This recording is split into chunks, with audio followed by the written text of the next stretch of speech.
Money talkers, welcome to my channel money talks with Payal. So electronic marts IPO को लेके इस video में हम बात करने वाले हैं। इसकी लिस्टिंग डे स्ट्रैटेजी क्या होगी उसको लेके हम यहाँ पे कवर करेंगे। तो अगर हम इसके लिस्टिंग डेट की बात करें तो 17 अक्टूबर को ये आईपीओ लिस्ट होने वाली है 10 बजे, यानी कि मंडे के दिन, और आज सैटरडे है। अगर हम इसके ग्रे मार्केट को देखें तो इसका ग्रे मार्केट अभी 30 रुपीज़ का चल रहा है। 59 रुपीज़ का कट ऑफ प्राइस है, यानी कि हम 30 रुपीज़ के हिसाब से देखें तो 89 रुपीज़ पे ये लिस्ट हो सकती है। अब आप में से जिनको भी अलॉटमेंट मिली है, सबसे पहले तो आप सबको कंग्रेचुलेशन, क्योंकि अच्छी आईपीओ है जो आपको अलॉट हो चुकी है। तो यहाँ पे आपको अच्छा एक कमाई होने के हाई चांसेस हैं। 255 शेयर्स का ये लॉट था। 59 रुपीज़ पे आपको ये अलॉटमेंट मिली है, यानी कि आपका जो अमाउंट ब्लॉक हुआ है वो है 14,986 रुपीज़ का। अगर हम ग्रे मार्केट के हिसाब से ही अज्यूम करें कि मंडे को जो लिस्ट होगी तो वो 30 रुपीज़ आपको मिलता है, तो यहाँ पे लिस्टिंग प्राइस क्या होगा 89 रुपीज़ के आसपास। तो यानी कि आपका टोटल वैल्यू कितना बन जाएगा 254 शेयर्स इंटू 89, यानी कि 22,600 के आसपास में। तो प्रॉफिट अगर हम देखें तो 7600 पर लॉट पे आपको प्रॉफिट होने के चांसेस हैं। तो अब आपको जितने भी लॉट मिले, आपने HNI में लगाया है, तो आपको पर लॉट 7620 के हिसाब से प्रॉफिट मिलने के चांसेस हैं। और अगर हम परसेंटेज देखें तो अप्रॉक्सीमेटली 50% का लिस्टिंग गेन आप यहाँ पे एक्सपेक्ट कर सकते हो। अब ये एकदम कंपलसरी नहीं है कि आपको 50% ही मिलेगा। अगर मार्केट सिनारियो थोड़ा ख़राब रहा मंडे के दिन तो थोड़ा डाउन हो सकता है। मार्केट सिनारियो अच्छा रहा तो इससे ज़्यादा भी आपको लिस्टिंग गेन जो है वो मिल सकते हैं।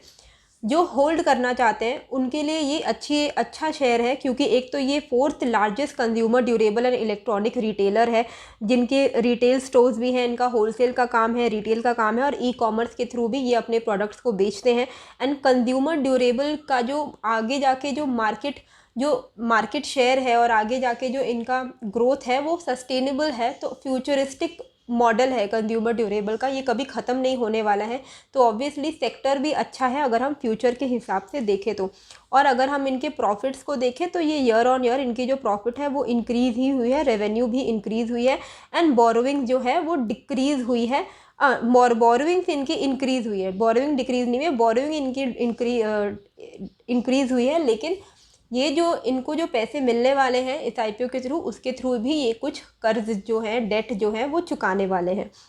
अभी जिनको होल्ड करना है उनके लिए एक ही सजेशन है कि कम से कम अपना प्रॉफिट जो आपको 7,000 रुपीज़ होगा वो एक बार के लिए आप निकाल लें। बाकी आप भले उसको छोड़ दो, लॉन्ग टर्म के लिए कोई प्रॉब्लम नहीं है, पर जो कमाया है प्रॉफिट में उसको भी रखने की ज़रूरत नहीं है। उसको एटलीस्ट आपको सेफ़ एंड सिक्योर कर लेना चाहिए।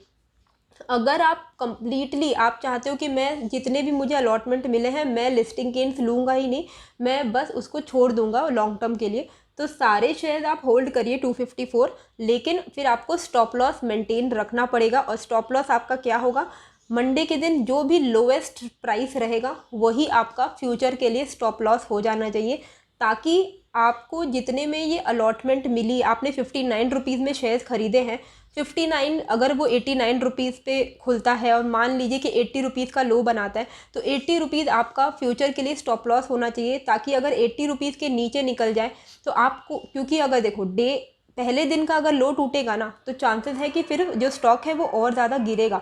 तो आपने जो कमाया है वो नहीं निकल जाए, इसको सेव करने के लिए आपका फर्स्ट डे का लो आपका स्टॉप लॉस होना चाहिए, अगर आप कंप्लीटली होल्ड करना चाह रहे हो। एंड अगर आप पार्शियली होल्ड करना चाहते हो तो प्रॉफिट निकाल लीजिए, बाकी को आप बिंदास आराम से होल्ड जो है कर सकते हैं। अब जो लिस्टिंग के दिन ही बेचना चाहते हैं तो उनके लिए दो ऑप्शन है। एक तो आप लिस्टिंग गेन्स लेते ही निकल जाइए बिना कोई टेंशन के, पूरे दिन का हेडेक ही नहीं है, आपने कमाया 7,000 रुपया, आप एग्जिट हो गए, या फिर आप प्री मार्केट लगा के आप एग्जिट हो गए, सिंपल, ज़्यादा झमेला नहीं है। सेकंड है जिनको मैक्सिमम बेनिफिट चाहिए, उनको क्या करना है, उनका आईपीओ लिस्ट हो गया, अब आपको स्टॉप लॉस लगाना है, ट्रेलिंग स्टॉप लॉस 2% का इंट्राडे में। ये नहीं कि आपको उसको होल्ड करते जाना है, 2% का आपको इंट्राडे में ट्रेलिंग स्टॉप लॉस लगाना है। इसका क्या मतलब हुआ, मान के चलिए कि लिस्टिंग होती है 89 या 90 रुपीज़ पे, ठीक है, तब आप इसको ऊपर जाने दीजिए, बढ़ रहा है कोई प्रॉब्लम नहीं है, आपका स्टॉप लॉस 2% का चलेगा। मान लीजिए 90 रुपीज़ पे लिस्ट होती है और ये जाते जाते ऊपर जाते जाते 100 रुपीज़ तक जाती है, तो आपका 2% का स्टॉप लॉस ट्रेल होते जा रहा है, यानी 100 रुपीज़ तक चला गया शेयर का प्राइस, आपका 2% का स्टॉप लॉस है, यानी कि आपका स्टॉप लॉस कहाँ है, 98 रुपीज़ पे। जैसे ही 98 रुपीज़ आएगा आपका स्टॉप लॉस कटेगा और आप एग्ज़िट हो जाएंगे, यानी कि आपने 98 रुपीज़ पे एग्ज़िट किया है। तो 90 रुपीज़ पे लिस्ट हुई लेकिन आपने 98 रुपीज़ पे एग्ज़िट किया, यानी कि आपने एक्स्ट्रा में और 8% इंट्राडे में भी कमाया है, यानी 2000 रुपये और ज़्यादा आपने कमा लिया है। तो इस तरीके का आप स्ट्रैटेजी इंट्राडे में रख सकते हो मैक्सिमम प्रॉफिट गेन करने के लिए। तो ये क्या होगा, ये उन लोगों के लिए है जो लोग स्क्रीन के सामने पूरा टाइम बैठ सकते हैं, क्योंकि सारे वेबसाइट में ट्रेलिंग स्टॉप लॉस का ऑप्शन अवेलेबल नहीं है, तो आपको खुद से वो मैनुअली सेट करते जाना पड़ेगा। और अगर आपके पास ऐसा कोई ब्रोकर अकाउंट है जिसमें ट्रेलिंग स्टॉप लॉस का ऑप्शन है, तब तो आपको टेंशन नहीं, आप simply trailing stop loss set कर सकते हो 2% पे और चिल मार सकते हो। बाकी अगर आपको पर्सनलाइज पोर्टफोलियो रिव्यू करवाना है, 799 पे ऑफर चल रहा है, आप मुझे ईमेल कर सकते हो moneytalkswithpayal@gmail.com में। अप टू 20 स्टॉक्स का ये डिटेल पोर्टफोलियो रिव्यू होगा, जहाँ पे आपके पोर्टफोलियो में जो स्टॉक्स हैं उनको मैं रिव्यू करूँगी कि कौन से स्टॉक्स को आप लॉन्ग टर्म के लिए रख सकते हो, किनको आपको हटा देना चाहिए to minimise your losses. New entry के लिए मैं हमेशा बोलती हूँ कि सेम डे न्यू एंट्री मत लीजिए। आपने देखा होगा ड्रीम फोक्स में पहले दिन वो इतना ऊपर गया, लेकिन उसके बाद से कई लोग जो हाई लालच में, जो फोमो में आके जिन्होंने हाई प्राइस पे ले लिया है, वो आज तक फंसे हुए हैं और स्टॉक बहुत ही ज़्यादा डाउन पे चल रहा है। तो कभी भी ऐसी गलती ना करें। कोई भी आईपीओ कभी भी लिस्ट हो, भले ही वो उसके बाद कितना भी ऊपर जाए, आपका वो टेंशन नहीं होना चाहिए। आपको आईपीओ को कूल ऑफ होने दीजिए कुछ दिनों के बाद, जब वो एक नॉर्मल शेयर बन जाए, क्योंकि एकदम न्यूली लिस्टेड शेयर ना गरम गरम रोटी की तरह होती है, आप एकदम इमीडिएटली हाथ लगाओगे तो हाथ तो जलेगा। तो इसी के लिए थोड़ा ठंडा हो जाने दीजिए, उसके बाद वोलेटिलिटी को कम होने दीजिए, फिर आप इसमें न्यू एंट्री ले सकते हो लॉन्ग टर्म के लिए। होप आपको ये जो वीडियो है अच्छी लगी होगी। कैसी लगी है मुझे कमेंट करके ज़रूर बताइएगा, एंड नए हो तो सब्सक्राइब कर दीजिएगा। मिलते फिर एक नए वीडियो के साथ। Thank you.